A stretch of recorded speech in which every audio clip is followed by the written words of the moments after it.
Hello and good evening. I'm Melissa Idris. And I'm Sharad Kuttan. Welcome to Consider This. This is the show where we want you to consider and then reconsider what you know of the news of the day. After 22 days, the last temporary flood relief center in Pahang was closed yesterday, and the final group of evacuees were allowed to return home. But now comes the rebuilding after the flood waters have receded to reveal the damage and destruction. Tonight, we speak to three lawmakers from Pahang about the recovery from the flood crisis. Our first guest tonight is Datuk Sri Sharka Shamsuddin. He's the Pahang State Exco for Tourism, Environment, Culture, Plantations and Commodities. Datuk Sri, you're also the UMNO Assembly Person for Lanchang. Can I ask you how badly your constituency was impacted by the recent flooding, what the situation is now in Lanchang? Thank you very much. Now, most of the evacuation center is already closed. And at that moment, at that time, we have about 59 altogether. So about almost 4,000 families got involved in this, and it was quite bad. It's something unexpected happened, and we never had this kind of thing before. The last time they say it was in 1971, and now all the victims are back to their house and doing all the cleaning work. And also, I would like to thank to all the volunteers from all over Malaysia that came to Temelloh, the government agency, the ministers, UMNO friends, and also the NGOs, not to forget, And this is something that we never expected, as I mentioned to you.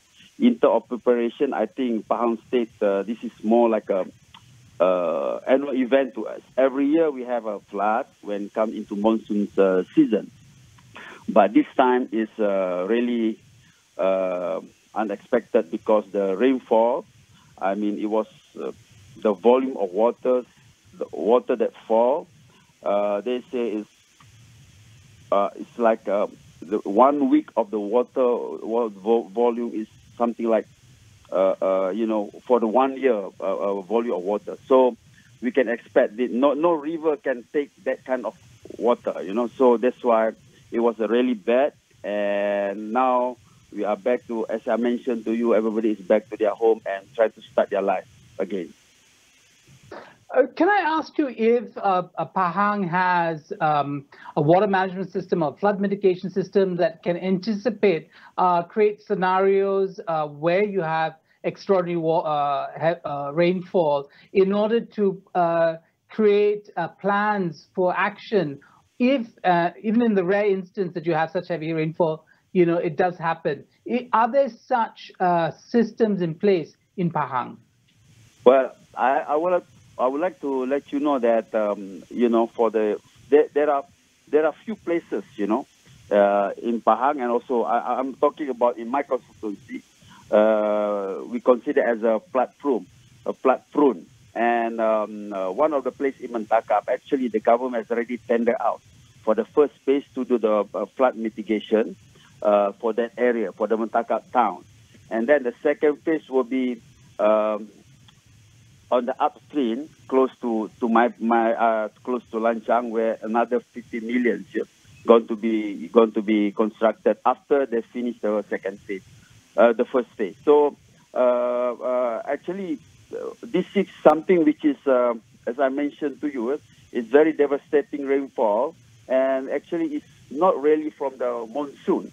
The Department of the Weather say it's from the wind chills from the Rai typhoon from Philippines. So it affects the whole, some of the area in Malaysia, and also some part of, in other states too. So, right. So Datuk as I Sri, mentioned can I ask to you, the rainfall is devastating. Yeah. Yes, devastating and a tragedy for the loss of life, both human as well as many animals lost their lives as well. Can I ask you, Datuk Sri, now that the flood waters have receded, has there been an assessment of the damage that's done, not just to private property, but to public property, to public infrastructure? What has been the cost estimated in terms of total damage from the recent flooding?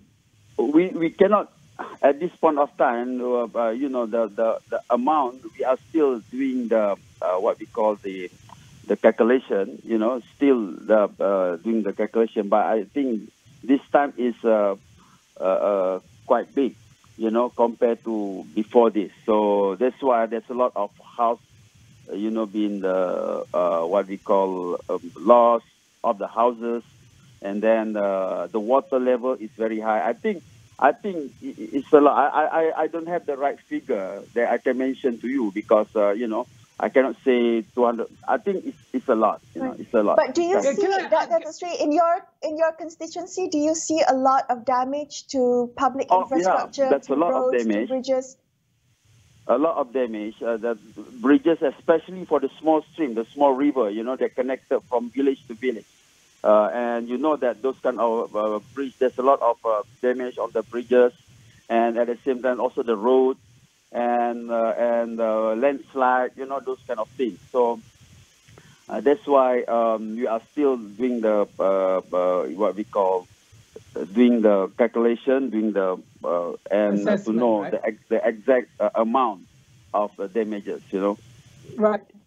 Can I ask you, in terms of the burden of responsibility in recovery between the state government and the federal government, how is it going to work in Pahang? Who's going to bear the brunt of the financial responsibility for putting things back together, compensating people, and so on and so forth? Actually, the Prime Minister has announced, something like, okay, for the cash, so they will give you 1,000 from the federal and 500 from the state. But also to repair the house, to build a new houses, to repair houses, to repair a house, and also other things. And also including, a lot of appliances, for example, they also have that kind of initiative. I think the Prime Minister have announced that, I think, on the 1st of January before. So now is the time, now we are trying to make sure that we can register all the victims, where we have two kinds of victims, two kinds of victims. One is the one that they move to the evacuation center. The other one, although we register them as a flood victim, but they have their own place to stay. So, but all of them have been taken care by the government, So we are doing this now, and I hope that we will not left anyone of them. Right. Thank you so much, Dato' Shaka Shamsuddin, Pahang State Expo. There, we're going to take a quick break here and consider this. We'll be back with more. Stay tuned.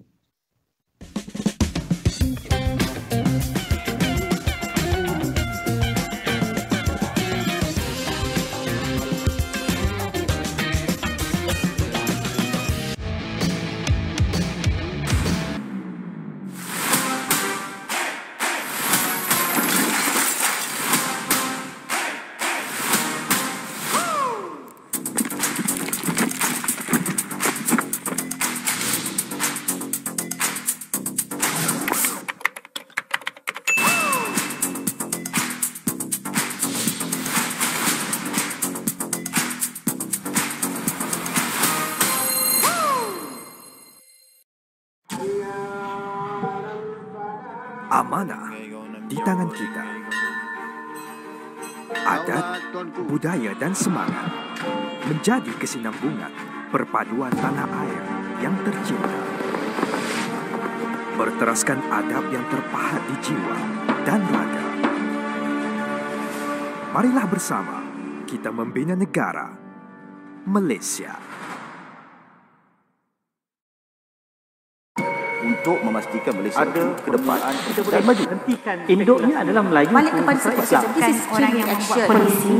Kalau itu yang dikehendaki, fine. Mungkin kita berbeza pandangan. Tapi kita mempunyai kuasa yang boleh menentukan budaya di masa hadapan. Polisi yang mesra wanita sudah tentu dia akan datang daripada pemimpin wanita.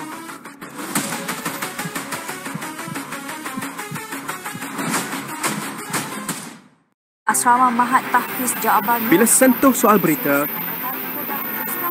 tiada masa untuk tunggu.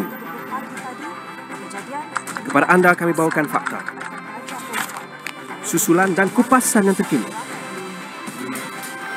tiada drama dan tiada pengurus.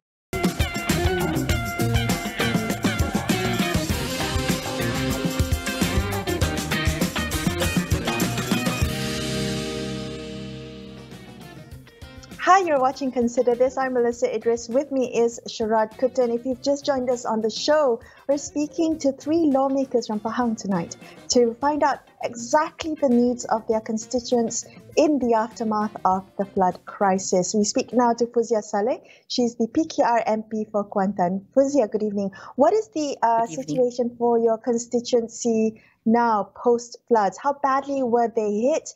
And what is the current situation now once the floodwaters have receded? Yeah, thank you, Melissa. With regards to the situation right now in my constituency, actually the total number of victims in the district of Kuantan was 27,000, but it covers 3 parliamentary constituencies. Out of the 3, Kuantan, my Parliament of Kuantan, my constituency was the worst, and we had about 20,000 flood victims. I can say that the recovery process was painful. What do I mean by that? Because my constituency was badly hit, and most of the houses, the victims' houses, the water level reached up to their chest. Okay, and in most of the houses, they are total lost. And looking at the heaps of debris in front of the houses, and which needed 3-ton lorries to clear the debris, is really painful. And seeing them lose their lifelong belongings and items close to their hearts, which has very meaningful items to them, was also very painful. However, they only received 1,500 in total from the federal government as well as the state government. And they're back to their homes, but they will need time to fully recover from the flood. Yeah, Fuzia, I understand money can't compensate for a lot of the intangibles that people collect throughout their lives, right? But so, in terms of a reasonable amount, things that would have made sense to the physical material losses that people suffered, what would have been a more reasonable amount in terms of aid, a cash aid? Well, if you look at the losses, I think even 10,000 would not be enough, because we are looking at beddings, we're looking at electrical equipments, we're looking at washing machine, fridge, rice cookers, lots of other electrical equipments, and floorings. It is a lot, actually, but I do know that the government will not be able to compensate that much. However, I believe that the government can do more in to mitigate the flood rather than to compensate. It should be a more preventive measure rather than to compensate after the flood.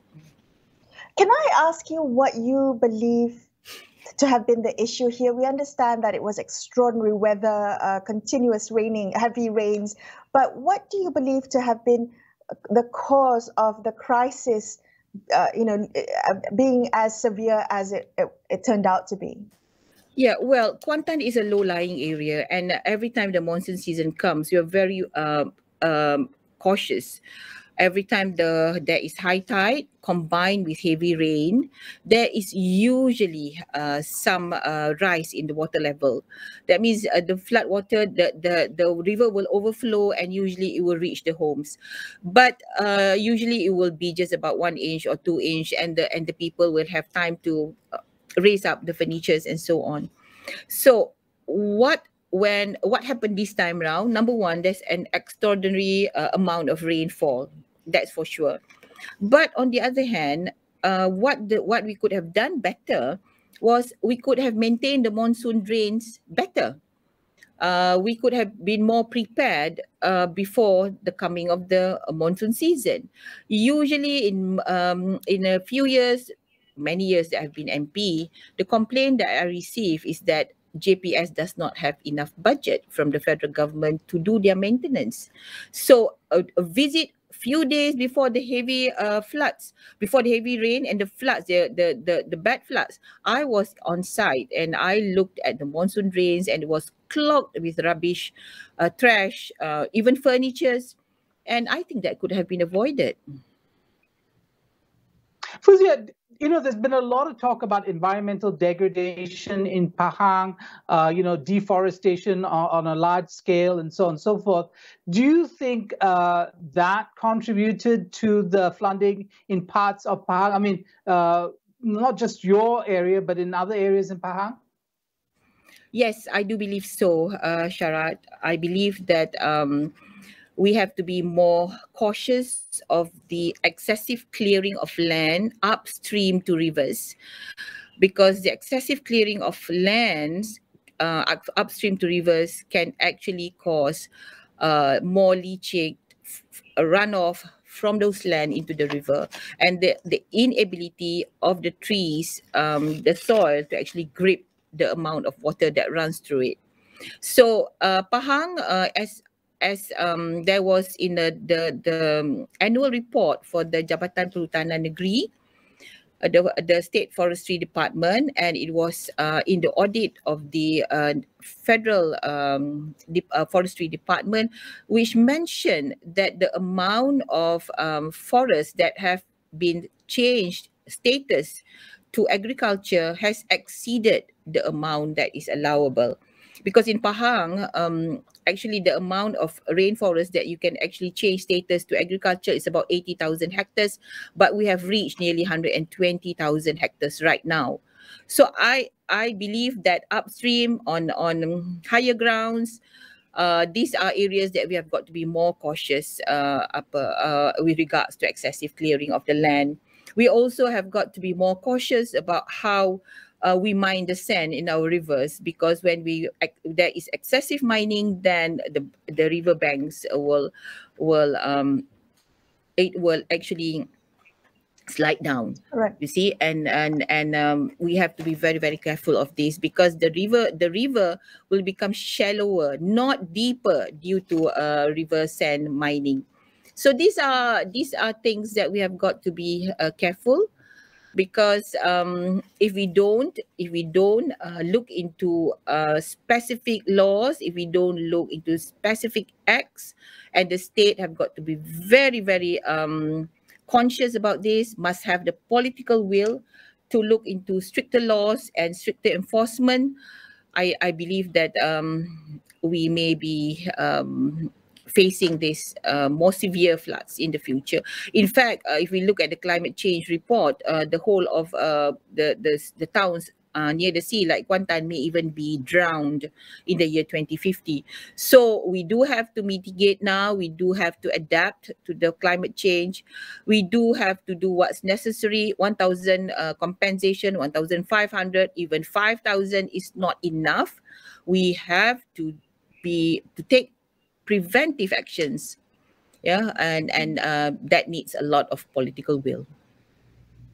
Thank you so much for joining us on the show tonight. Fuzia Saleh, MP of Kuantan there. Another quick break here and consider this more in just a couple of minutes. Stay tuned.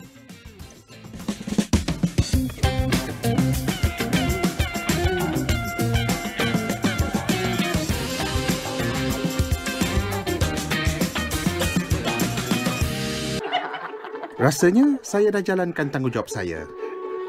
Macam hari tu, bila kakak nak datang Perhad, adik dengan internet pantasnya, mak perlukan penjagaan rapi. Jadi saya bersyadang nak bagi kriat.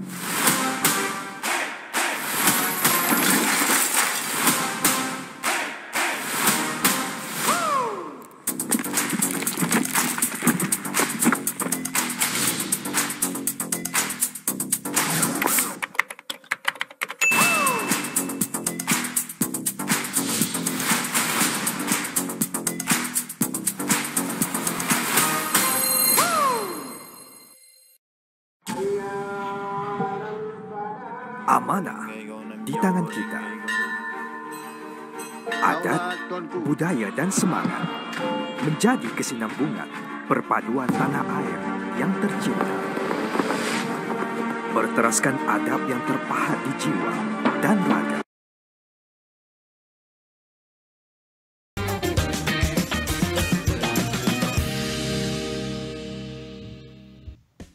Hi, thanks so much for staying with Shrad and I on Consider This. We continue our conversation with Pahang MPs and policymakers about recovery from the recent floods. Let's speak now to Wong Tak. He's the DPA Member of Parliament for Bentong. Wong Tak, can you tell us about the recovery efforts now that floodwaters have receded, that cleanup is happening? What is needed to move on to rebuild and recover from the flood crisis? Hi, Melissa. We are still cleaning. Almost a month. Happened on the 18th of December, and now we are close to a month. We are still cleaning. The process is very slow. As you know, some houses are so badly affected. Some houses even totally damaged and disappear next to the riverbank. Will take a long time for the town to back to normal. People have gone back, but the state is sad, very heartbreaking. You can still see families sitting outside their house. Inside is everything is empty, damaged. Most of the houses, the level is up to the ceiling. So you can see a lot of repair work needed before moving in, before can have a normal way of life. From the TV screen, you know, or the Facebook, I mean, you look at the flood, you might say, so sorry to see what happened to them. But until you walk into their house, until you talk to them, until you see their tears flowing, and you know how painful it is. So much suffering, so much sadness, you know. You can see some... Yes, Sharon. Yeah, what I want to ask you, though, is, you know, how do people recover? We know the government is, you know, whether federal or state, giving cash handouts. And there's been, you know, because criticism that it's insufficient. Yes, it's so disappointing. Considering the government is totally not prepared, and there is the missing in action during the whole time. Bentong got hit very severe because some area, it's not a flood, it's not an ordinary flood, it's a tsunami. So much mud and debris and forest, all this timber waste and timber. So it's a serious flood, but very surprisingly, for almost a month, you didn't see a government agency see this as urgent. And then I don't know why military are not mobilized to help up the people. Yes. Do you think that more can be done for post-flood recovery and cleanup and rebuilding? Because as Sharad mentioned, the cash aid of 1,000 ringgit, 1,500 ringgit, criticism that it's barely enough to help with cleanup or recovery or replacing things that were lost. What else can be done, not just by the federal government, Wong Tak, but also from state government? What do you think your constituents need? Yeah, the worst thing is even 1,005 ringgit haven't reached the hand of the victim. Many of them are not receiving yet. Many of them still come to my office and calling me up every day when they can get their 1,005. That's not even done yet. Some have got it, but many still not received that. This is actually the most urgent thing need to be done. That they have left nothing except a wet shirt and pants. Right after the flood. But until today, many people still haven't received the most needed cash.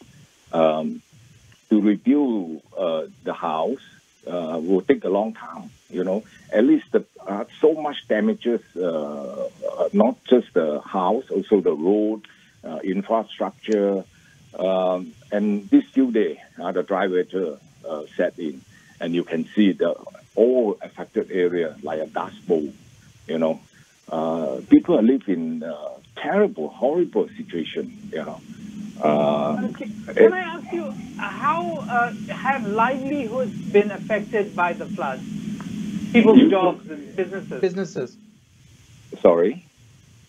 Have people's livelihoods been affected by the floods? Seriously affected, particularly older people, single parents and all this. They are, and then with school open now, they are burdened with not just financial problem. I think also you can see the serious psychological pain in them because they're overnight. You know, they lost everything. They lost things that have collected over their lifetime. They have lost all the valuable. They work whole life. They collected all this furniture, household material, everything lost. In hours, everything gone. I would take them a long time to get back to normal. You know, I can see the pain in their eyes. If you start a conversation with them, if you go in and sit down and share a moment with them, you will see tears will flow. You know, there's so much sadness. Wongtek, is there enough being done to assuage fears that this might happen again? You know, with erratic weather, you know, flood-prone areas, are they concerned that a disaster of this scale might happen again in their neighborhood, in where they live? And is the state government doing enough to help assuage those fears?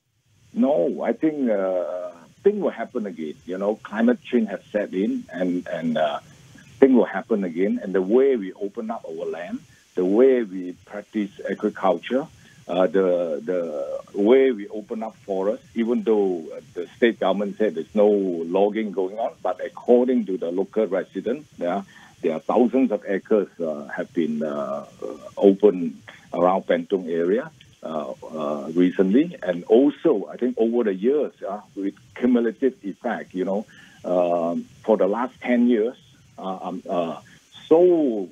such a big area of forest been opened up, and also replanting going on. And most of them carry out in an unsustainable manner. There is a river riparian will be clear, and then the very hilly area are open up from Chandabai to this Gotong Jaya area. So all this add together create a terrible impact with the weather change. All this add together cause the devastating impact to the environment. Thank you so much, Wongtek, for joining us on the show. Wongtek, MP of Pentung, wrapping up this episode. That's all we have for you. I'm Melissa Idris. And I'm Sharad Kuttan, signing off for the evening. Thank you so much for watching. Good night. Good night.